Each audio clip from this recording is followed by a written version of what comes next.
Hey guys, Scott here. Today I want to go over the leaked changes to the Skull Merchant. These were leaked in the exact same way that the Skull Merchant herself was leaked. They were pushed to Epic Games Store too early.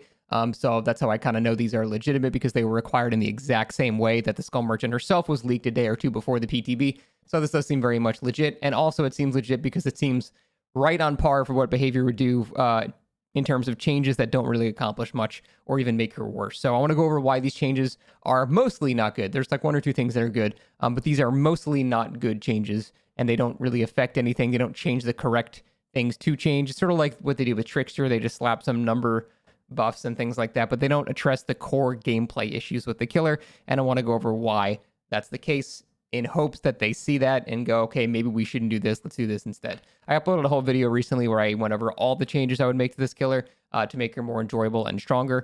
So you can watch that if you want, but let's go over it point by point what they're planning to do. First is a simple cooldown reduction of 2.5 seconds for setting up drones. I assume that means for activating drones as well. That's fine. Can't really complain about that. The cooldown's too long. I think there really shouldn't be a cooldown at all for placing drones. Activating drones should have a cooldown though, so you can't constantly keep active drones everywhere, and that's totally fine. But I do think that's not bad. It just doesn't really change very much. Time for a drone to become active after spawning decreased to 3 seconds from 4 seconds. That doesn't do anything because the correct play at a loop is always leave the loop. You're never going to stay at the loop if you're healthy anyway when they drop a drone there. So that could be 1 second, it could be 20 seconds. It's not going to matter. You're going to do the exact same thing at every single pallet every single time if you're not injured. If you are injured, you're going to stay there because what's she going to do? Expose you? It doesn't matter anymore. So the gameplay is going to be exactly the same. This change doesn't really do anything. And if she's primarily supposed to be locking down areas and things like that, that also doesn't do anything because if you're locking down an area, a change of 1 second before it becomes active, it doesn't do anything. It doesn't really change much. So that change is functionally worthless. It'll feel nice, I guess, but only while the survivors don't know what to do against the killer at the very start. The exposed lock duration increased to 60 seconds from 30 seconds. That seems like a lot. They doubled the exposed duration. You might think, oh, that might actually do something. Not really, though. The thing is, when are you actually going to get exposed? The only time you would ever get exposed, well, never really. You should pretty much never get exposed. If you're playing against this killer correctly, you should never get exposed. Because what's going to happen is if you are in a scenario where your expose is about to pop, she can't just like keep you anywhere. You can just simply leave the active radius of the active drone, right? So she can't just keep you anywhere, and she can't run up to you and like Ghostface stalk you by dropping a drone and then triggering that last bit of expose because you can see it, wait 3 seconds, and then just leave. So what's going to happen is people are going to get really close to exposed if that's the case, and then just run into the killer outside of a drone's range and just teabag them until they hit them. Now, once the killer, you either just leave them alone and then the exposed decays, or you hit them and now you don't have a power.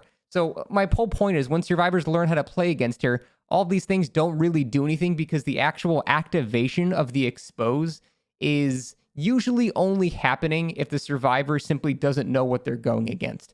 Now, there is a little bit of leeway time. For example, now there's a later change that makes it so drones can't be deactivated for 10 seconds when they become active rather than 5. They stay up in the air a bit longer, which means a survivor might now have to kind of back out of the AoE for a second before they go and disable it again if the killer's nearby and they don't want to risk that scenario happening. So that might end up giving 5 seconds of game delay whenever that scenario happens. So that is something that actually would have a tangible effect on making her stronger.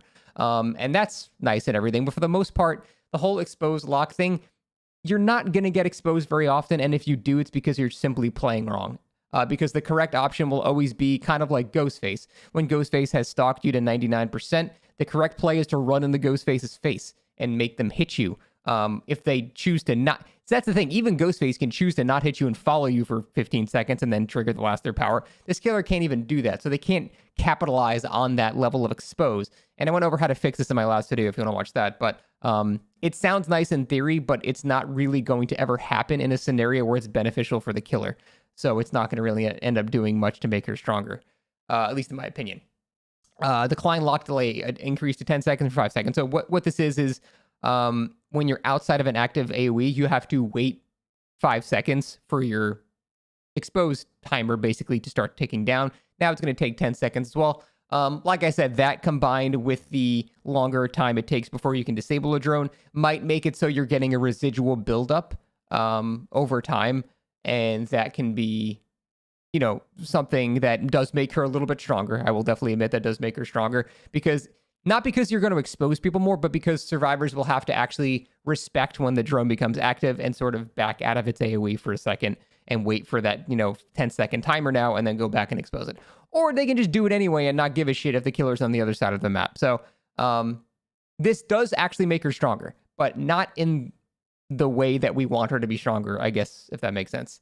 The next line is lock on no longer depletes while in the range of an active drone. I don't even understand what this means. Lock on can't deplete if you're in range of an active drone because it's building up.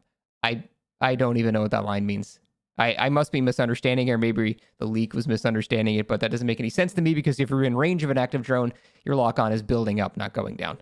Lock on activates immediately if a survivor fails to hack a drone. That's cool, but again, not really going to do anything as soon as people learn how to play it. Not only is that game very easy when you're disabling a drone, but you also have basically all the time in the world to do it. It's not like a skill check where you have a fraction of a time to actually do it.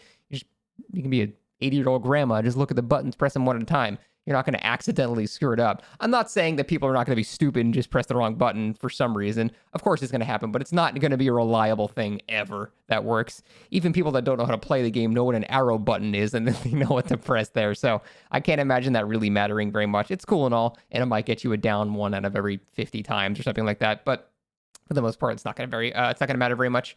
The undetectable delay reduced to 2 seconds from 3 seconds. So basically, when you go inside the active AoE of a drone, you get undetectable, and it takes 3 seconds now for that to happen. Now it'll take 2 seconds. Like I said, though, what's going to happen is you're going to be outside the AoE. They're going to hear a Terroridius, and they're going to hear the Terroridius drop off in 2 seconds, which is way too fast unless she's hillbilly chainsawing away, and that's going to key off players. Actually, making this even less makes it even more obvious she's coming now. And I always thought it would be the much better idea to make you oblivious like the add-on does, rather than give her undetectable. But again, I talked about that on my other video. Claw Trap battery life increased to 45 seconds from 25 seconds. This is an objective buff. Will make her stronger. So Claw Traps right now don't really do much, though, is the problem. Now, there is that extremely strong add-on that's brown that you can run every game that makes it so when you have a Claw Trap on you, when you vault a pallet, it's the effect of dissolution, the pallet breaks. I imagine that's going to be a staple on basically every single build because of how strong it is. I'm surprised it's brown. But that's really it. That's like the only thing that the Claw Trap actually does, especially to a good player who doesn't care if they're being tracked. Now, the thing is, you can take advantage of this a little bit by if you're getting looped by somebody with a Claw Trap on, you can use the radar and kind of see them through the wall. Now, it's not as good as aura reading, which is what I would propose, so you really have a huge strength on the person that you're chasing if they choose to have the Claw Trap. But it does give you some information for, things like if they leave the loop, or if you can kind of tell if they're going to try to like fake a window or something like that. They might take it really wide. It's kind of useful. From playing there, I was kind of able to track people. It's not really a guarantee. It just gives you a bit of a better idea. It's mostly useful just for like determining whether or not they're going to leave the loop, because then that will save you a ton of time. Rather than mind gaming, you'll see if they're leaving, you can go somewhere else and probably hit them before they get to the next one. But that's kind of it. It's not useless. I will definitely say it's not useless. It's just not super useful, and that's currently the only base kit downside of having a Claw Trap on, is that you have that a bit enhanced tracking when you're chasing them. However, like I said, everyone is going to run that brown add-on, so that might as well be base kit at this point, because that is an extremely powerful effect, making it so pallets break when you vault with the trap on. It makes the trap break, but having that instant pallet break is usually going to lead to a free hit for you, which is worth breaking the trap. So the fact that this lasts longer now is a buff. This will make her stronger for that add-on basically alone. But I feel like everyone's going to run that add-on anyway, so I don't think it's good having killers that are designed to specifically always run an add-on, but that's just me. Unreachable drone duration increased to 10 seconds from 5. This is what I was talking about earlier. It has a bit of synergy with the other changes. When you set up a drone or it's active, it flies up in the air for 5 seconds and you can't touch it as a survivor. After that time, it coasts back down. Then you can disable it.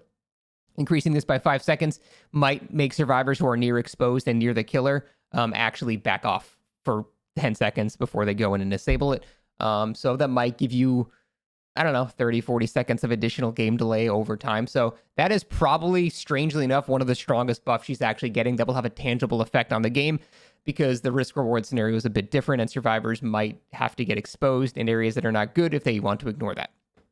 So that can be actually pretty useful. Time for a drone to inactive mode to switch to reconnaissance mode decreased to 20 seconds with 25. From what I understand, that's a nerf because you want the drones to be in active mode, not reconnaissance mode. That's a nerf. That actually just makes her weaker. So, okay. Movement speed modifier when inspecting a radar increased to 95% was 87%. Based on the movement speed, I have to assume that means 95% of her already existing 4.6. It's not based off of the baseline Survivor 100%. 100% equals 4 meters per second because that's the baseline Survivor movement speed. Killers move at 115%, which is 4.6 meters a second. I have to assume this is based off of not Survivor, but based off of Killer. So you're only going to move 5% slower than that 115% now. Used to be 87% of that value. So that's going to be noticeably faster while moving the radar. That's barely slowed down at all. So I don't understand why there's any slowdown. There shouldn't be any slowdown at all. So you can actually use your power in the chase and not have to worry about losing any bit of distance. But that's good that they're buffing that. And that's something that I think no one will really complain about. But like I said, these changes don't really change the actual issues with the killer. I feel like I'm just regurgitating the same point. I suggest you go watch the video I made where I go over exactly what would make her more fun and stronger at the same time. So I'll link that in the description below. But overall, I think 1 or 2 of these changes do actually make her stronger in a noticeable way, but they don't address the whole issue of fun design, any skill caps or anything like that. There's nothing to this killer at all. She's a very, very shallow, and it doesn't really fix any of those issues. So that's what I'm concerned about. Hopefully they can take some more community suggestions rather than just doing a couple of these things. Like I said, a couple of these are okay, but for the most part, these don't really change very much. That's it. Thanks for watching. See ya.